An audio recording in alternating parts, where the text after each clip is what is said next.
Hello friends, मेरा नाम doctor शिखा है और मैं आपको इस वीडियो में बताने वाली हूँ प्रिमिटिव मैन यानी आदि मानव के बारे में। यानी पुराना जो इंसान था वो किस तरह से जीता था, क्या उसका रहन सहन था, क्या वो खाता था, आग की खोज कैसे हुई, वो पहले पत्थर का इस्तेमाल करता था, कैसे करता था, मेटल का इस्तेमाल करना कब शुरू हुआ, डिस्कवरी कब हुई, पहिए का आविष्कार कब हुआ, गेहूं दालें उगाना आदमी ने कब शुरू किया, ये सब के बारे में हम डिस्कस करेंगे इस वीडियो में। तो चलिए अभी शुरू करते हैं। 3 लाख साल पुरानी बात है जब आदि मानव, जिसे हम प्रिमिटिव मैन भी कहते हैं, वो एक तरह से हंटर गैदरर जैसी जिंदगी जीता था। हंटर गैदरर मतलब, हंटर का मतलब शिकार करना, गैदरर मतलब जैसे फल फ्रूट्स, जो भी वेजिटेबल जहाँ पे मिला वहाँ से उठा के खाना और आगे चला जाना, मूव ऑन होना। मतलब उसका कोई भी एक परमानेंट रेजिडेंस, एक जगह पे टिक के रहना, ऐसा कुछ नहीं था। तो वो खाना बदोशी वाली ज़िंदगी जो है, नोमैड्स जिसे हम कहते हैं, उसी तरह की ज़िंदगी जीता था। तकरीबन 3 साल लग गए उसको एग्रीकल्चर एक्टिविटीज स्टार्ट करने में। तो ये बहुत लंबा समय था। कितना लंबा समय, तकरीबन इतना 3 लाख साल के करीब उसने हंटर गैदरर इधर उधर घूम के ही बिता दिए। सबसे पुराने टाइम को स्टोन एज कहते हैं हम, जब पत्थर का इस्तेमाल बहुत ज़्यादा होता था। उस वक्त किसी भी मेटल की, गोल्ड की, किसी भी तरह की डिस्कवरी नहीं हुई थी, सिर्फ पत्थर ही था और पत्थर का ही इस्तेमाल किया जाता था हर जगह। अगर उसे किसी एनिमल से डर लगता था तो वो पत्थर का ही इस्तेमाल कर रहा है उसमें, और अगर उसे कुछ फल फ्रूट तोड़ना था उसमें भी वो पत्थर का ही इस्तेमाल कर रहा था। तो पुराने टाइम को हम स्टोन एज कहते हैं, जिसमें स्टोन्स का भरपूर इस्तेमाल किया जाता था। और इंसान नदी के किनारे रहता था। नदी के किनारे क्यों रहता था ये तो आप समझ ही सकते हैं, क्योंकि उसे पानी की अपनी जो भी ज़रूरतें हैं, बेसिक नीड्स, वो पूरी करनी थी। तो नदी के किनारे उसके लिए ज़्यादा आसान रहता। और उस वक्त कॉटन की डिस्कवरी नहीं हुई थी। कपड़ा जैसे हम पहनते हैं, उस वक्त कॉटन की डिस्कवरी हुई ही नहीं थी, तो वो कपड़ा नहीं पहन सकता था। और उसके पास जो ऑप्शंस रहती थी वो लीव्स थे, पत्ते, वो पत्तों का इस्तेमाल करता था अपने शरीर को ढकने के लिए। या फिर दूसरा ऑप्शन उसके पास था एनिमल्स की स्किन, एनिमल के जो चमड़ी होती है उसका इस्तेमाल करता था। और एनिमल की चमड़ी इसीलिए ज़्यादा बेटर उसके लिए होती थी, स्पेशली विंटर्स के टाइम पे, क्योंकि वो ठंड से उसे बचा के रखती थी। और एक्सीडेंटली, अचानक से आग का आविष्कार होता है स्टोन एज में। मतलब कि कोई बहुत दिमागी तौर से कुछ बड़ा रिसर्च नहीं चल रही थी, एक्सीडेंटली वो ये आविष्कार हुआ है। और जैसे ही आग का आविष्कार हुआ वो उसके लिए बहुत ही फ़ायदेमंद रहा। फ़ायदेमंद इसीलिए क्योंकि पहले वो कच्चा मांस खाता था, उसको खाने में, चबाने में टाइम तो लगेगा ही। मैं डेंटिस्ट हूँ तो इस वे में मैं सोच रही हूँ। तो अभी आग के आविष्कार करने के बाद क्या है, वो मांस को पका के खाने लगा। और आग का एक और फ़ायदा हुआ, क्योंकि वो जंगली जानवरों से बहुत डरता था, तो वो अपने केव्स वगैरह जहाँ वो रहते थे, तो वो आग जला के वहाँ पे रहने लगा, जिससे कि जानवर उसके पास नहीं आते थे। तो जानवरों से भी बचाव का वो एक उनके लिए यंत्र बन गया। और इसे 2 तरह चीज़ों से डर लगता था बेसिकली।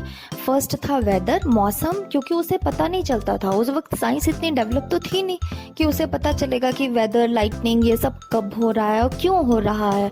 उसके मन में प्रश्न तो आते थे, लेकिन वो इन सब चीज़ों से डरता बहुत था। जब कभी बिजली चमकती थी तो उसे डर लगता था, जंगली जानवरों से तो वो डरता ही था। और उस वक्त जो जानवर सबसे ज़्यादा पाए जाते थे, जिनके हमें अवशेष मिले हैं, वो है टाइगर, पैंथर, एलिफेंट और राइनोसोरस। ये 4 जो हैं, जो स्पेशली मेंशन किए गए हैं। और एग्रीकल्चर की जो एक्टिविटी है, इस इंसान ने 4000 से 5000 साल पहले शुरू की। मतलब कि 2.5 साल तक वो स्टोन एज वाले टाइम में ही जी रहा था। 4000 साल, 5000 साल का एक एवरेज पीरियड है, उससे उतना 5000 ईयर्स अगो उसने एग्रीकल्चर वाली एक्टिविटी स्टार्ट की है, जिसे हम नियोलिथिक एज के नाम से भी जानते हैं। और नियोलिथिक का मतलब क्या होता है? नियो मतलब नया, लिथिक मतलब स्टोन। जब नए तरीके से पत्थर का इस्तेमाल किया जाने लगा, इसका मतलब ये है। तो इसीलिए कंफ्यूज होने की बात नहीं है कि जो वर्ड होता है उसी में मतलब छिपा होता है कि उस वक्त क्या हो रहा था। तो नियोलिथिक टाइम पे उसने फूड प्रोड्यूस करना शुरू किया, यानी एग्रीकल्चर एक्टिविटी करनी शुरू की। एग्रीकल्चर एक्टिविटी में उसने कौन से क्रॉप्स शुरू की? सबसे पहले वीट, बार्ले, सीरियल्स, उसने ये सब लगाने शुरू किए। और जैसे ही एग्रीकल्चर एक्टिविटी शुरू की और साथ ही साथ उसने कुछ एनिमल्स को डोमेस्टिकेट करना भी शुरू किया, पालना भी शुरू किया, जिनमें थे डॉग्स, शीप, गोट, ये सब। और ताज्जुब की बात है, अभी भी हम यही एनिमल्स जो हैं, ये पालन का जो चलन है वो अभी भी है। तो ये काफ़ी हिस्टोरिक है सॉरी। और उस वक्त पत्थर का इस्तेमाल ही किया जाता था एग्रीकल्चर एक्टिविटी में भी। सिक्कल का इस्तेमाल किया जाता था, जैसे हार्वेस्टिंग में मोटार का इस्तेमाल किया जाता था। जैसे कोई ग्रेन वगैरह अगर ग्राइंड करनी है तो मोटार का इस्तेमाल किया जाता था। ठीक है, ये थी सारी जानकारी नियोलिथिक पीरियड के बारे में।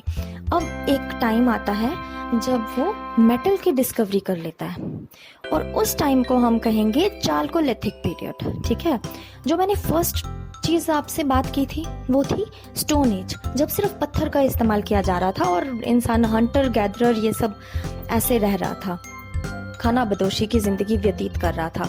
अभी दूसरी स्टेज जो हमारे पास आई वो थी नियोलिथिक पीरियड, जब उसने एग्रीकल्चर एक्टिविटी स्टार्ट कर दी, एक जगह पे रहना शुरू कर दिया। अब मैं तीसरी स्टेज की बात कर रही हूँ, चाल्कोलिथिक पीरियड, जब मेटल की डिस्कवरी शुरू हुई। मेटल की जो डिस्कवरी शुरू हुई, सबसे पहले कॉपर की डिस्कवरी हुई थी। कॉपर के बाद टिन, जिंक, लेड, ये सब की डिस्कवरी हुई है। और साथ ही में इन सबको मिला के अलॉय भी फॉर्म किया गया, जो ब्रॉन्ज, यानी कि कॉपर और ब्रॉन्ज काफ़ी भरपूर मात्रा में उस वक्त यूज़ होना स्टार्ट हो गया था। और इसके हमें कुछ अवशेष भी मिले हैं इंडिया में, जैसे मैसूर में ब्रह्मगिरी जो एक नाम की हिल्स वगैरह है, ब्रह्मगिरी वैसे हिल्स का एरिया है, और वहाँ पे भी ये इसके अवशेष मिले हैं, कॉपर ब्रॉन्ज के नाइफ्स वगैरह मिले हैं वहाँ पे। नर्मदा नदी के तट पे भी मिला है। तो इससे हमें एक चीज़ क्लियर होती है कि जो चाल्कोलिथिक जो इंसान था, मतलब जिसने मेटल की डिस्कवरी की थी, वो कहाँ कहाँ रहता था? नर्मदा के नदी के तट पे रहता था, वो मैसूर यानी कर्नाटक वाले रीजन में रहता था।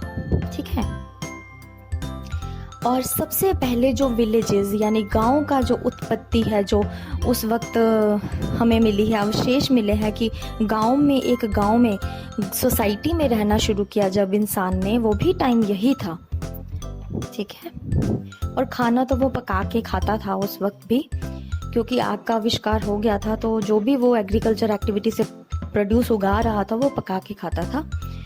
और कौन से ड्रेस और ऑर्नामेंट यूज़ करता था? उस वक्त जब मेटल की डिस्कवरी हुई, उस टाइम पे कॉटन का भी आविष्कार हो गया था। और कॉटन के आविष्कार से क्या हुआ, उसने स्पिनिंग भी स्टार्ट करी, वीविंग भी स्टार्ट करी, और वो कॉटन यूज़ करने लग गया अपने बदन को ढकने के लिए। और ये जान के आपको हैरानी होगी कि इंडिया में कॉटन का डिस्कवरी जो है वो पहले हुआ। और ऑर्नामेंट्स जो वो गहने पहनता था उसमें से थे, जैसे सी शेल हो गए, बोन, एनिमल की जो बोन्स होती हैं वो पहनता था, और कुछ कंघी जैसे ज्वेलरी होती है कुछ, वो भी वो बालों पे लगाता था। और जैसे ही इंसान की किसी की मृत्यु हो जाती थी, उसकी मृत्यु के बाद उसको दफना दिया जाता था। और उसको दफनाते वक्त जैसे जो भी वो अपने परिवार में पॉट्स यूज़ करता है, या कोई वो मोती वगैरह कुछ भी वो पहनता था, कोई ज्वेलरी, वो भी उसके साथ ही दफन की जाती थी। इसका मतलब है अगर वो मृत्यु जब किसी इंसान की हो रही थी, उसकी डेड बॉडी के साथ में अगर वो उसका इस्तेमाल किया हुआ सामान भी अगर उसके साथ ग्रेव में बरी कर रहे हैं, तो इसका क्या मतलब है? इसका मतलब है कि वो कहीं ना कहीं आफ्टर लाइफ पे बिलीव करते थे कि मृत्यु के बाद भी शायद कोई ज़िंदगी है। तो ये उनका एक रिलीजियस या फिलोसफिकल जिसे हम कहते हैं एक थॉट विचार होगा। और उस वक्त के इंसान को अभी हमने देखा कि उसे कॉटन आ गया है, कॉटन का डिस्कवरी हो गया है, मेटल की डिस्कवरी हो गई है, एग्रीकल्चर हो गया है, सब कुछ हो गया है, लेकिन उसे अभी लिखना नहीं आया। तो हम आगे जानेंगे हड़प्पा सभ्यता के जो लोग हैं वो उनको लिखना आता था, पिक्टोग्राफिक वो उनकी स्क्रिप्ट थी वो जो यूज़ करते थे लिखने के लिए, तो उनको लिखना तो आता था, लेकिन अभी तक हम डेसिफर नहीं कर पाए हैं, हमें पता नहीं चल पाया है कि वो जो भी उन्होंने चीज़ें लिखी हैं उसका मतलब क्या है, हमें अभी तक पता नहीं चल पाया है। लेकिन हाँ, ये जो अभी तक जो भी मैंने बात की, उस इंसान को लिखना बिल्कुल नहीं आता था, और जो भी हमें नॉलेज ये प्राप्त हुई है वो सारी की सारी जैसे अवशेष वगैरह जो हमें मिलते हैं उसी से ही मिली है। ठीक है, ये जो भी मैंने आपको जानकारी दी है वो क्लास 6 की NCERT फर्स्ट चैप्टर से दी है, और वो फर्स्ट चैप्टर पूरा कंप्रिहेंसिवली मैंने कवर किया है, जिसमें से एक भी चीज़ जो है वो मैंने छोड़ी नहीं है, सारा कुछ ही कवर किया है। आपको अगर कोई भी चीज़ में प्रॉब्लम लगे, कोई क्वेश्चन हो या कोई क्वेरी हो, तो आप कमेंट में बता सकते हैं। और अगर आपको इस तरह की जो एजुकेशनल वीडियो है आगे सुननी है, तो फिर आगे आप ये लेक्चर देखना चाहते हो, तो फिर आप मेरे चैनल को सब्सक्राइब कर देना और लाइक दबा देना please. Okay, thank you for watching.